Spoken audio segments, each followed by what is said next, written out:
GI স্বীকৃতিপ্রাপ্ত আনারসের রাজধানী খ্যাত টাঙ্গাইলের মধুপুরে এবার আনারসের বাম্পার ফলন হয়েছে। অনুকূল আবহাওয়া ও কৃষকদের পরিশ্রমে উৎপাদন বেড়েছে উল্লেখযোগ্য হারে।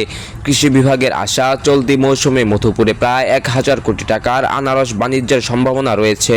তবে ভালো ফলনের মধ্যেও ন্যায্য মূল্য না পাওয়ার অভিযোগ তুলেছেন কৃষকরা। লালমাটির জনপদ মধুপুর দেশের অন্যতম বৃহৎ আনারস উৎপাদনকারী এলাকা। জিআই স্বীকৃতিপ্রাপ্ত এই অঞ্চলের আনারসের সুনাম রয়েছে দেশ জুড়ে। মৌসুমের শুরু থেকেই দেশের বিভিন্ন জেলা থেকে পাইকার ও ক্রেতারা ভিড় করছেন মধুপুর হাট বাজারে। তবে বাজার দর নিয়ে রয়েছে কৃষকদের হতাশা।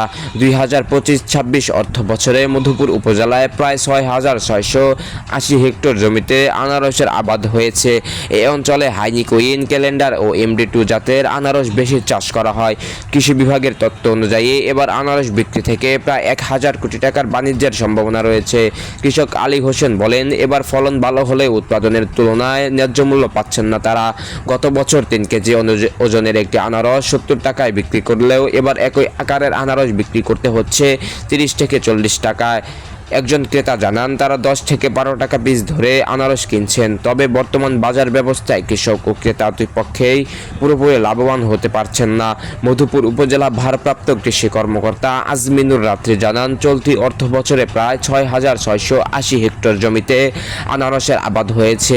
এবছর প্রায় ১,০০০ কোটি টাকার আনারস বাণিজ্যের সম্ভাবনা রয়েছে। তবে উৎপাদিত আনারস সংরক্ষণের জন্য কোল্ড স্টোরেজ ও প্রক্রিয়াজাতকরণ সেন্টার স্থাপন জরুরি।